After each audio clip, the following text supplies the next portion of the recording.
felt the weight of absence before I felt grief. Standing in the back of the funeral home, watching faces turn toward my sister instead of me, Elena moved through the crowd with practiced grace, accepting condolences with a tilt of her head that made her look like our mother. I remained still, a photograph no one had picked up yet. "She's handling everything so well," I overheard my aunt whisper to a cousin. "Such a blessing during this difficult time. Handling everything." Yes, Elena certainly was. Before we continue, drop a comment. Where are you watching this from, and what time is it there? I'd love to know how far this story is reaching. The first sign came 3 days after we buried them. I arrived at our childhood home, still filled with their scents, their unfinished conversations, to find Elena directing movers like a traffic conductor, a clipboard in her hand, post-it notes everywhere, cousins carrying boxes to their cars. "What's happening?" I asked, my voice smaller than I intended. Elena didn't look up from her clipboard. "Just organizing things. The estate needs to be settled. But shouldn't we discuss—" "It's being handled, Rebecca." Her voice had that edge, the one that made me feel 15 again, asking to borrow her sweater. "I'm the executor. You know how Dad was about these things." I didn't know. That was the problem. I stood in the doorway of my father's study, watching a cousin I barely knew wrapping his antique desk in moving blankets. The desk he'd promised me when I was 16, sitting cross-legged on the carpet while he explained the history of the wood grain.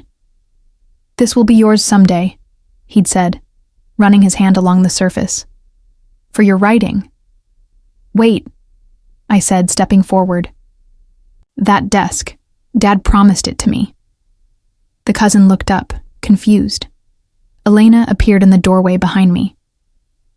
"Rebecca," she sighed, "we've already discussed the distribution. That's going to Uncle Martin's house." "We didn't discuss anything," I said, feeling heat climb my neck. "I haven't even seen the will. It's being handled." Those 3 words again, a wall between me and everything familiar. "We can talk about this later," but later never came. Each time I asked about the will, about our parents' wishes, about the lake house where I'd spent every summer until college, Elena had an answer that wasn't an answer.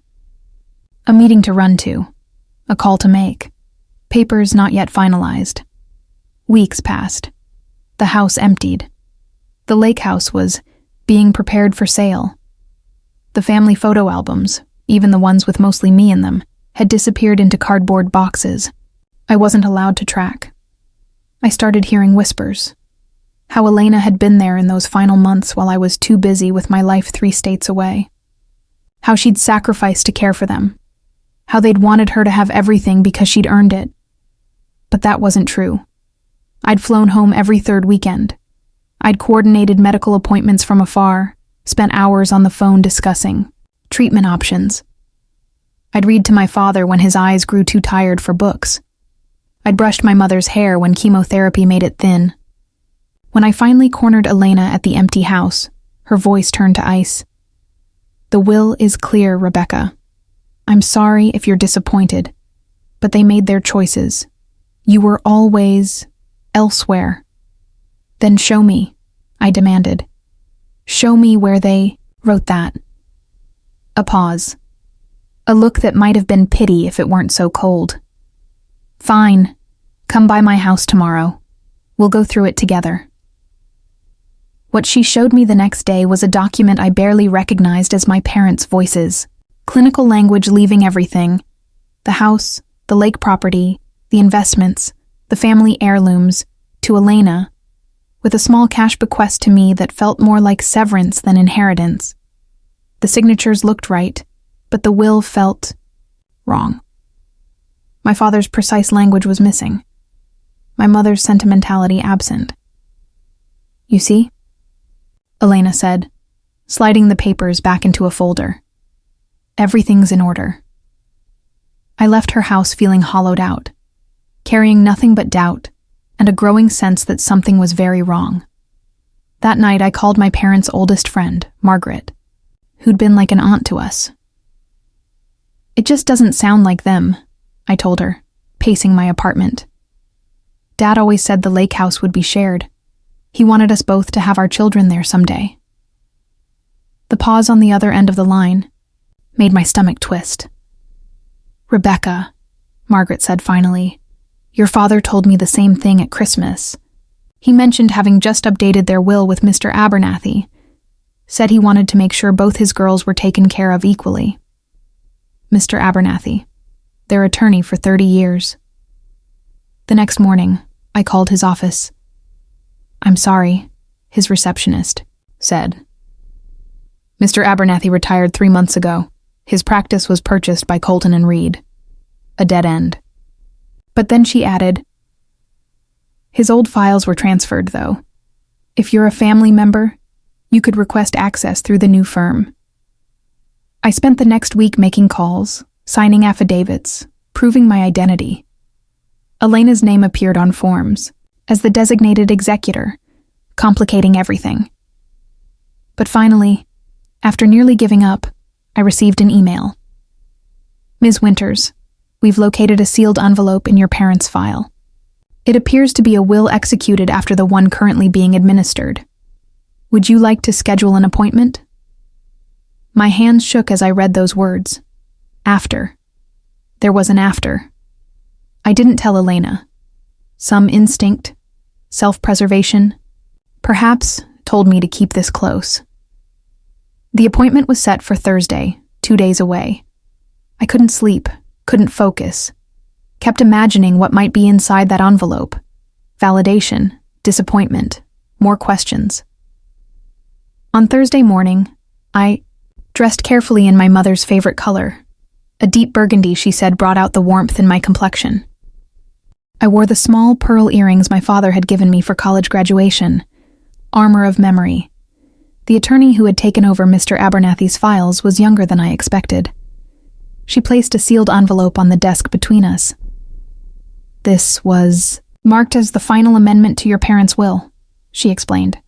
"It's dated 3 months before their accident. The will currently being executed is from 10 months earlier." She slid a letter opener toward me. "Would you like to open it?" My fingers felt numb as I broke the seal. Inside was a single document, notarized and witnessed. I read it once, twice, 3 times before the words sank in.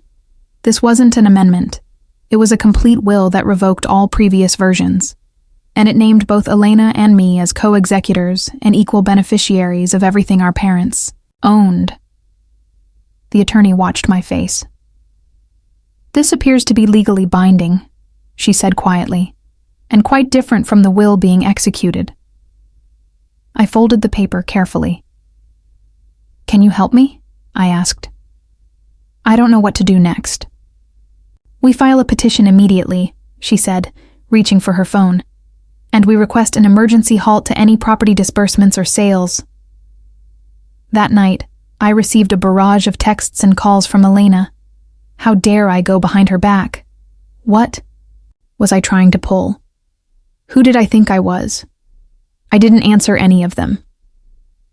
The next weeks blurred into legal meetings and affidavits. The signatures on the will Elena had presented were scrutinized. Dates were verified. Witnesses were contacted. Through it all, Elena maintained that her version was the valid one, that our parents had changed their minds but failed to inform me. "They didn't want to hurt your feelings," she told me during a deposition, her voice trembling with what looked like concern.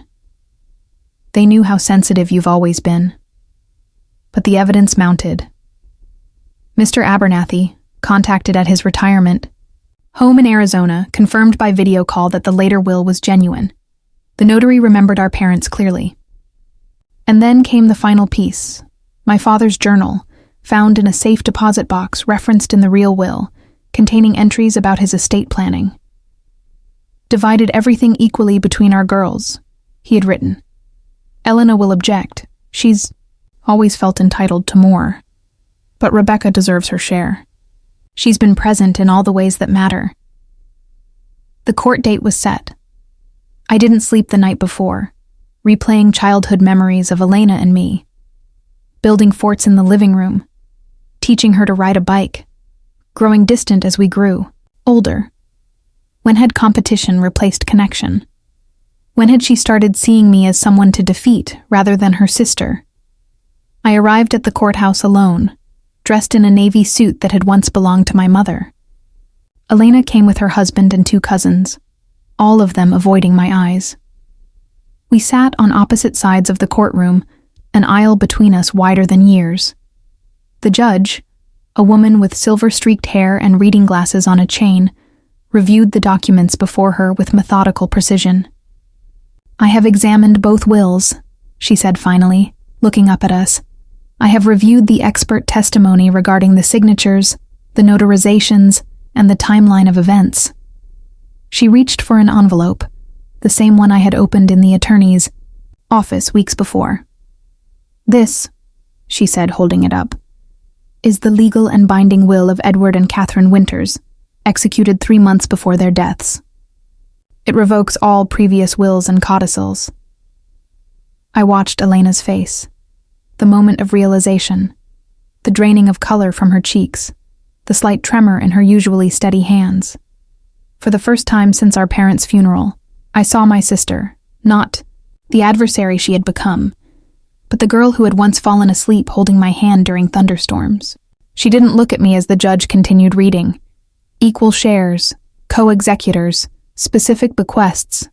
The antique desk to me, for the novels we know she'll write someday, my father had written. The pearl necklace our grandmother had worn on her wedding day, meant for Elena's daughter if she had one. The lake house to be shared, never sold without mutual agreement.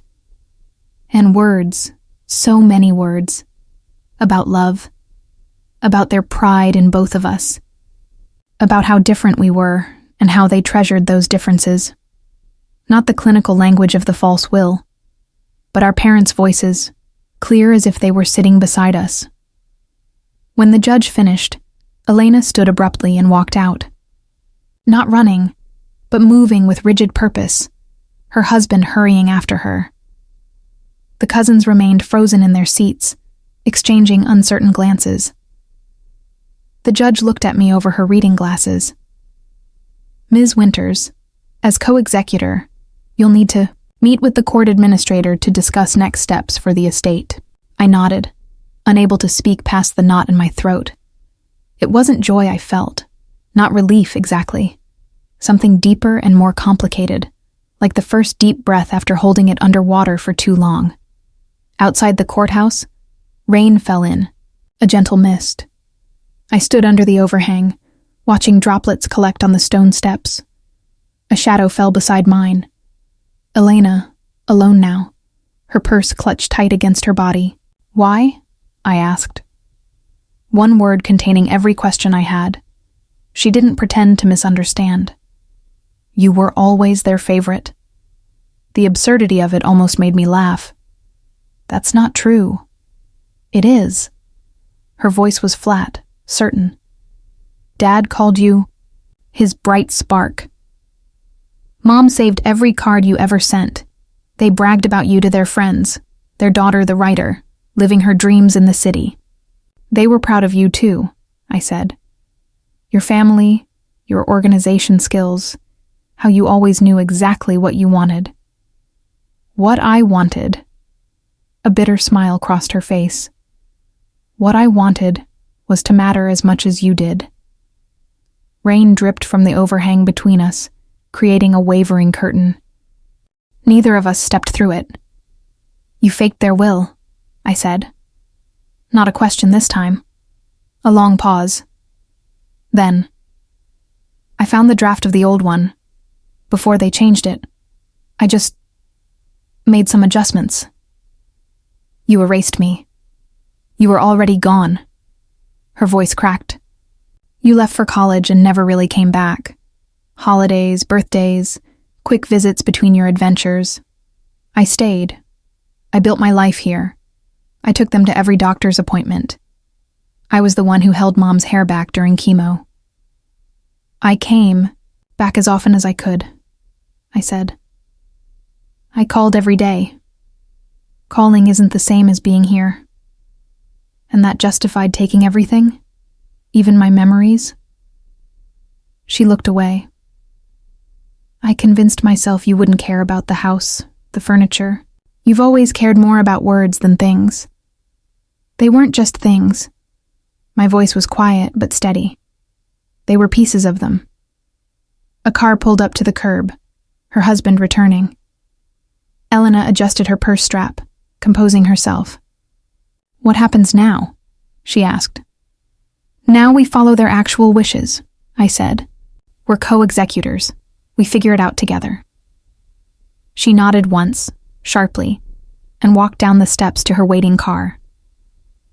I watched them drive away, feeling hollow victory settle into my bones. That night, I returned to my apartment and opened a bottle of wine my father had given me 3 birthdays ago. "Save it for something special," he'd said with a wink. I'd been saving it for when my novel sold. Instead, I drank it for justice, for memory, for the parents who had seen me even from a distance. The next morning, my phone rang early. Elena's name on the screen felt like a stone in my stomach. I almost didn't answer. "Hello?" "The movers are coming to the lake house next Tuesday," she said without greeting. "I need you to be there to tell them which furniture is yours." I thought. "We agreed to keep the lake house," I said, confused. "That was before." "Before what?" A pause. "Before I found the letters." Cold washed through me. What letters? In Dad's fishing cabin, behind that loose board in the closet where he used to hide our Christmas presents. I knew the spot. Had discovered it when I was 11, ruining the surprise of a telescope I'd been hoping for. "What are you talking about, Elena?" "Letters Mom wrote to someone named James. Dozens of them, going back years."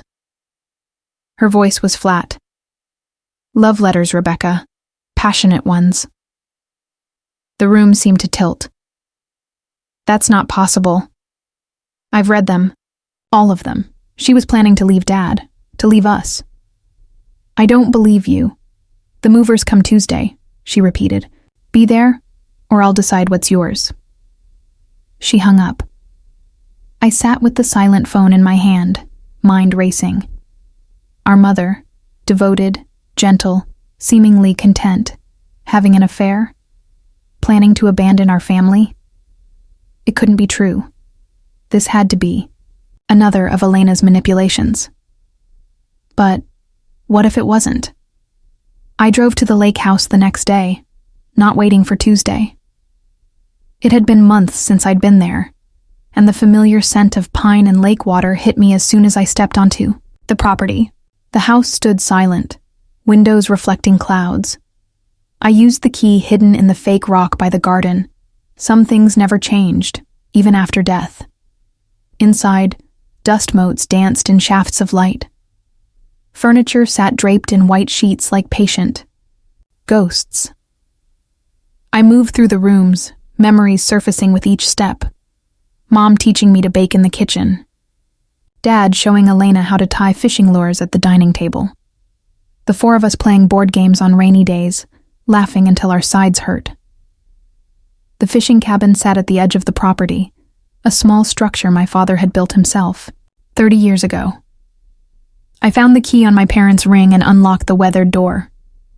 Inside smelled of wood and old leather and the lingering ghost of pipe tobacco, though Dad had quit smoking when I was in high school. The closet was small, just big enough for waders and fishing gear.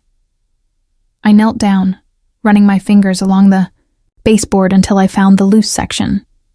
It came away easily, revealing a space behind it. Empty. No letters. Nothing. I sat back on my heels, a mixture of relief and confusion washing through me. Then I noticed the faint rectangular outline on the dusty floor where something had rested recently, something like a box. My phone rang, startling in the quiet cabin. Elena again. "Where are you?" she demanded. "At the lake house," I answered, looking for these supposed letters. Silence. Then, You won't find them. I have them. Prove it. Read me one. Another pause. I've put them somewhere safe. They don't exist, do they? The realization settled over me. This is just another lie. Tuesday, she said again and hung up. I remained in the cabin, staring at the empty hiding space, piecing it together. Elena had known about the will all along, had probably found it here, in this very hiding spot, replaced it with her forged version, and was now creating this fiction about our mother to distract me, to poison the memory of our parents. But why? What drove this need to erase not just my inheritance, but my place in our family's story? I closed up the cabin and returned to the main house. As I walked through the rooms, I began to see signs of recent activity. A drawer not fully closed, a chair slightly out of place. Elena had been searching for something, or hiding something. In my old bedroom, with its faded posters and bookshelf still full of dog-eared paperbacks, I noticed that the vent cover near the floor was slightly askew. As children, we'd used the heating vents to pass notes between rooms, our secret communication system. I knelt down and removed the cover. Inside, wedged against the duct, was a small leather-bound book. My mother's handwriting filled the pages, not letters to a lover, but her private journal. I sat on my childhood bed and began to read. Entry after entry detailed her life with us, her hopes, her occasional frustrations. And scattered throughout were references to the growing distance between her daughters. How it pained her to see us drift apart. How she worried for Elena, who seemed increasingly resentful of my choices, my independence. Elena asked again today why we're leaving the lake house to both girls. One entry from the previous year read, I tried to explain that we love them equally, but she seems convinced that Rebecca doesn't deserve it since she abandoned us. Edward and I are concerned about this fixation she has. We've decided to be very clear in our will about our wishes. Both our daughters deserve their heritage. I read until twilight faded the room to shadows. The journal painted a picture I hadn't seen clearly before. My sister's growing resentment, her sense of martyrdom, her conviction that staying close to home made her more deserving of our parents' love and legacy. The last entry was dated just a week before the accident. We've finalized everything with Mr. Abernathy. The girls will have to work together now, as co-executors. Perhaps this will be the bridge they need to find their way back to being sisters again. I closed the journal, holding it to my chest. Even in death, our parents were trying to heal the rift between us. Tuesday came. The movers arrived, along with Elena. She seemed surprised to find me already there, sorting through items in the living room. I was making a list of things to keep here, I explained, not looking up from my notepad. Since we'll be sharing the property. She frowned. I told you, I'm selling my half. No, you're not. I finally met her eyes. Because then you'd have to explain to potential buyers why you only own half of a property our parents wanted us to share. You can't stop me from selling. I can make it very difficult. I set down my pen, and I can tell everyone about the forged will, about how you tried to steal my inheritance, about how you made up lies about Mom to distract me. Her face paled. You wouldn't. I don't want to, I admitted, but I will if I have to. We stood in tense silence, the movers awkwardly pretending not to listen as they waited for instructions. I found Mom's journal, I said finally. She wrote about you, about how much she loved you, how worried she was that you felt overlooked. Something flickered in Elena's eyes. Pain or recognition, I couldn't tell. She also wrote about why they made us co-executors. They wanted us to find our way back to each other. It's too late for that, Elena said, but her voice lacked conviction. Maybe. I reached into my bag and pulled out the journal. But I think you should read this before you decide. She hesitated, then took it from my hand. The movers. I'll handle them, I said. Take your time. I spent the next 2 hours directing the movers, pointing out furniture that could be donated, items to be stored. Through the window, I could see Elena sitting on the dock, her head bent over our mother's words. When she finally returned, her eyes were red-rimmed but dry. She handed the journal back without comment. "I'll tell the movers to stop," she said quietly, "if we're keeping the house." It wasn't an apology. It wasn't even an acknowledgement of what she'd done. But it was a start. The next months brought lawyers and paperwork, inventories and distributions. We communicated mainly through emails and brief strained phone calls. The antique desk was delivered to my apartment. Family photo albums were divided, with promises to digitize and share the contents. The lake house remained, waiting for us to figure out how to share it. 6 months after the court hearing, I received a text from Elena. "At the lake house this weekend, there's a box of Dad's fishing gear I thought you might want." I drove up on Saturday, half expecting another trap, another confrontation. Instead, I found Elena on the dock, 2 chairs set up side by side, a bottle of our father's favorite bourbon between them. I approached cautiously, the boards creaking under my feet. Elena looked up at the sound. "I found these," she said, indicating a photo album on her lap, "from that summer when you taught me to swim." I sat down beside her, leaving space between us. She opened the album. There we were, me at 12, Elena at 9, both of us gap-toothed and sunburned, arms thrown around each other's shoulders. "You were so patient with me," she said, touching the photo. "I was terrified of the water, but you never gave up." "You were stubborn," I replied. "Even then." A ghost of a smile crossed her face. "Still am." She poured bourbon into the 2 glasses, handed one to me. We sipped in silence, watching the sun begin its descent toward the tree line. "I was jealous of you," she said finally. "I always have been. You knew who you were, what you wanted. You had the courage to go after it." "I envied your certainty," I countered. "Your ability to make decisions without second-guessing. Your confidence." Another silence, less strained than the first.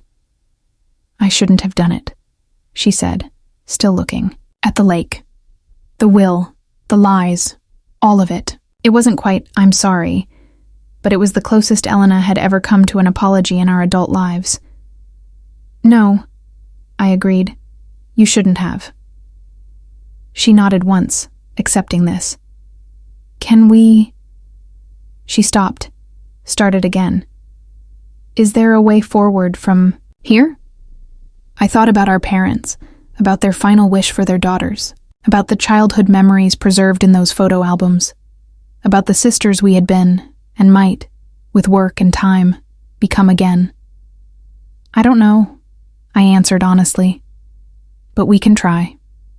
We sat together as darkness fell, 2 separate women, connected by blood and memory and complicated love, watching reflections of stars appear on the water's surface. Not healed, not fully reconciled, but present, in the same place, at the same time, for the first time in years. I think about that evening often now. How fragile beginnings can be. How redemption isn't a moment but a long, uncertain road. Elena, and I still struggle. We still trigger old wounds in each other. But we're learning a new language of sisterhood, one careful conversation at a time. Last week, she called to tell me she'd found a box of my old writing in the attic of our parents' house. Teenage poetry and half-finished stories I'd forgotten existed. "Your handwriting was terrible," she said, "but the stories are good. You should finish them." So here I am, sitting at my father's antique desk, surrounded by the ghosts of my younger selves. Outside my window, the city hums with life. 3 states away, my sister's probably organizing something, making lists, bringing order to chaos as she always has. We are our parents' daughters still, carrying forward their legacy in ways they might not have anticipated, but would, I think, approve of. Not the legacy of things, houses and furniture and keepsakes, but of resilience, of finding our way back when we've strayed too far. Some wounds don't heal completely. Some silences can never be fully filled. But in those empty spaces, new understandings can grow. Not perfect, not painless, but real, like the lake at twilight, reflecting both darkness and stars, holding both, transforming both into something quietly beautiful.